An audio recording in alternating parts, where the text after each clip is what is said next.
I'm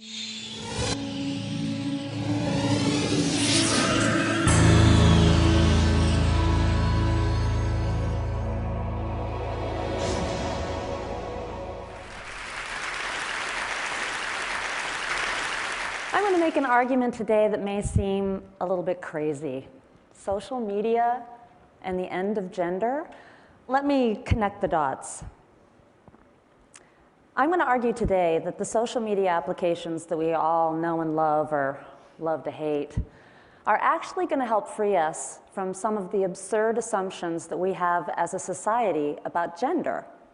I think that social media is actually going to help us dismantle some of the silly and demeaning stereotypes that we see in media and advertising about gender. If you hadn't noticed, our media climate generally provides a very distorted mirror of our lives and of our gender, and I think that's going to change. Now, most media companies, television, radio, publishing, games, you name it, they use very rigid segmentation methods in order to understand their audiences. It's old school demographics. They come up with these very restrictive labels to define us. Now, the crazy thing is that media companies believe that if you fall within a certain demographic category, then you are predictable in certain ways, that you have certain taste, that you like certain things. And so the bizarre result of this is that most of our popular culture is actually based on these presumptions about our demographics. Age demographics, the 18 to 49 demo, has had a huge impact on all mass media programming in this country since the 1960s, when the baby boomers were still young.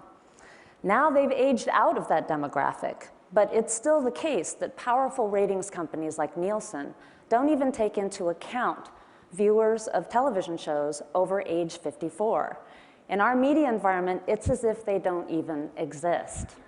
Now, if you watch Mad Men like I do, it's a popular TV show in the States, Dr. Faye Miller does something called psychographics, which first came about in the 1960s, where you create these complex psychological profiles of consumers. But psychographics really haven't had a huge impact on the media business. It's really just been basic demographics. So I'm at the Norman Lear Center at USC, and we've done a lot of research over the last 7-8 years on demographics and how they affect media and entertainment in this country and abroad. And in the last 3 years, we've been looking specifically at social media to see what has changed. And we've discovered some very interesting things. All the people who participate in social media networks belong to the same old demographic categories that media companies and advertisers have used in order to understand them. But those categories mean even less now than they did before. Because with online networking tools, it's much easier for us to sort of escape some of our demographic boxes. We're able to connect with people quite freely and to sort of redefine ourselves online. And we can lie about our age online too pretty easily. We can also connect with people based on our very specific interests, right? We don't need a media company to help do this for us. So the traditional media companies, of course, are paying very close attention to these online communities. They know this is the mass audience of the future.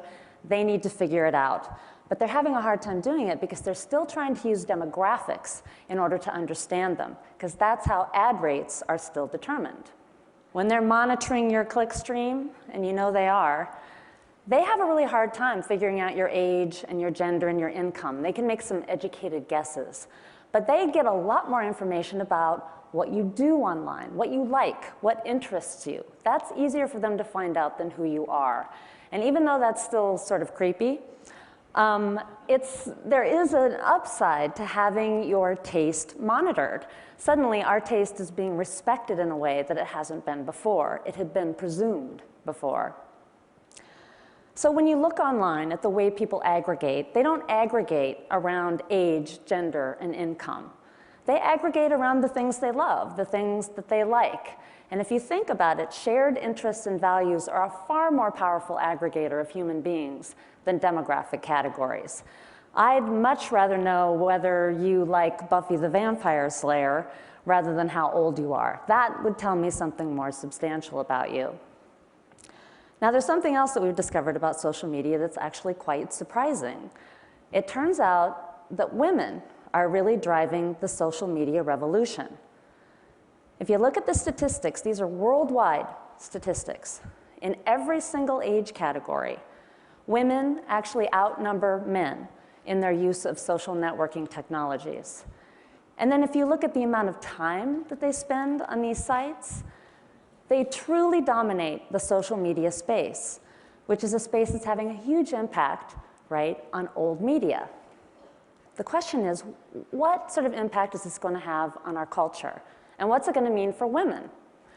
If the case is that social media is dominating old media and women are dominating social media, then does that mean that women are going to take over global media?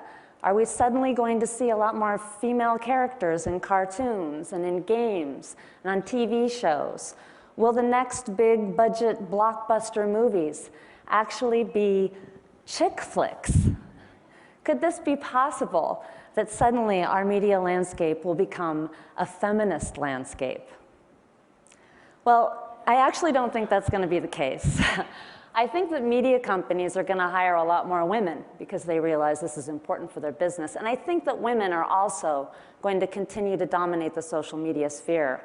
But I think women are actually going to be, ironically enough, responsible for driving a stake through the heart of cheesy sort of genre categories like the chick flick and all these other genre categories that presume that certain demographic groups like certain things, that Hispanics like certain things, that young people like certain things.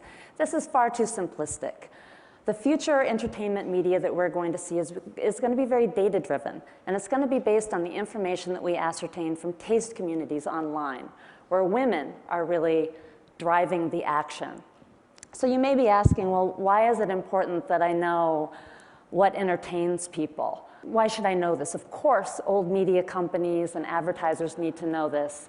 But my argument is that if you want to understand the global village, it's probably a good idea that you figure out what they're passionate about, what amuses them, what they choose to do in their free time.